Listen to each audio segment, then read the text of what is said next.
there's a period on the last tour where you had to actually leave the tour and come back and look after the kids while your wife was in the hospital.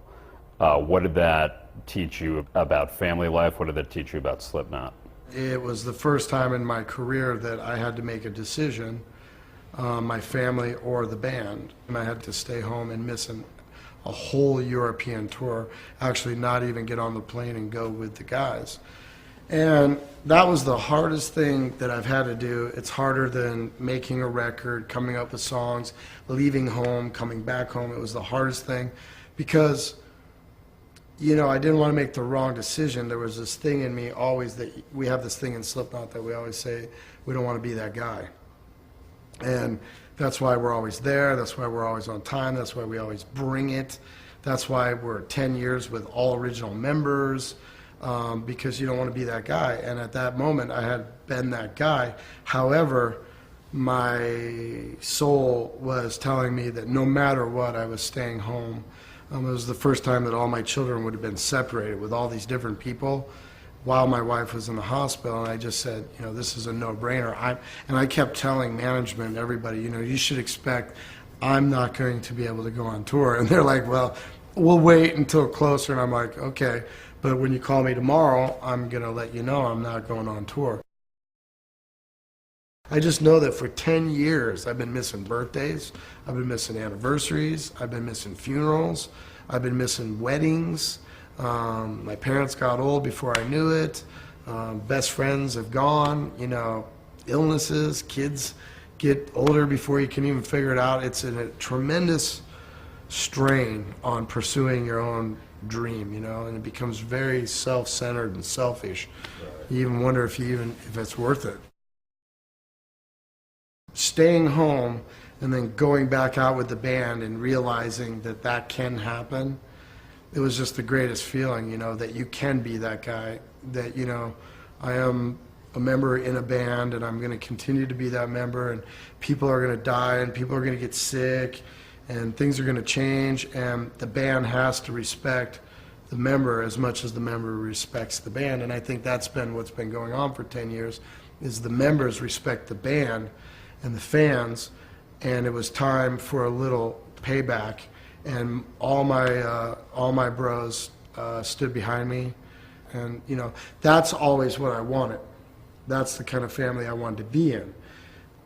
You know, a family that understands, but yet still goes over and kicks the door in the entire world. You know, all infantrymen still need to sleep to be able to be killers.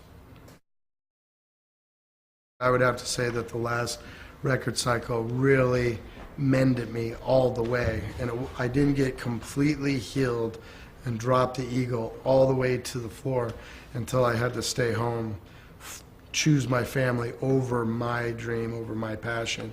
And it was, you know, I got the epiphany, and it was just, I became more powerful than I ever thought I could be, you know, because then I could take a deep breath. So it was humbling and empowering at the same time. Very, very humbling to, and very empowering to be able to actually turn the phone off and not answer emails and not give insight, but yet go outside and have an iced tea with my kid while maybe he's in a pool, or pick my daughter up from school, and know, right or wrong, that I am doing the right thing, because that's all we all try to do moment by moment. And I've been doing nothing but Slipknot for 10 years, putting my children and my wife and my family and my friends and all that other life second to pursue my dream, which was first. Right. And you know, I've obtained the dream, and so now it's time to learn how to put it all in perspective and be a real winner. I'm really fortunate that my dream has been able to facilitate my life, you know. So I need to learn how to make them all work together as one big force that has to be reckoned with and that can't be duplicated. I just have a lot of personal things that I need to take care of to achieve that. You know, I've always struggled with like weight and staying in shape.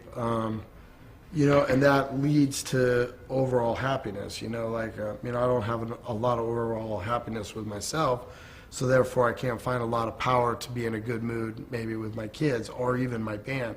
So I'm getting close, but there are a lot of pieces, but we all have it, it doesn't matter what job you're in, who you are in the world, we're all doing this and we're all trying to get better. Live real life, that I'm so grounded, it's so slow because it's so real. Time moves slow with kids and it's so real. And then there's the whole other entity, Slipknot, that is just, it's one of those things like, you wouldn't believe it if I told you. And it's really like that every day. I still don't believe it. I can only be the madman that I've been so long. I don't want to be 50 and just have my kids say, well, you just never made time. And, they would have every right to say that, because I was on my selfish pursuit of my own dream, which is something I was born to do, and I can't live without doing it, so it's a catch-22. It's a double negative. However, like I told you earlier, I'm looking for the essential tools to be able to have it all. And I feel like I do. This is a reminder that hard work pays off.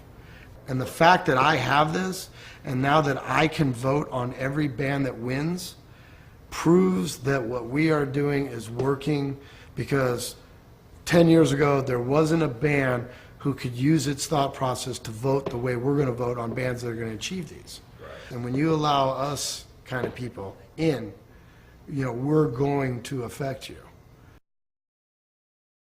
And if you're a kid and you want one, you got to be willing to lose it all. And if you are, then if this is important to you, you can have one. But when you do get it, you'll realize that pursuing ambition towards your dream is more important than this ever will be. We are unlike anything in this world, and my dad always said, if you're going to do something in this world, do it with sizzle, and Slipknot is completely on fucking fire. Period.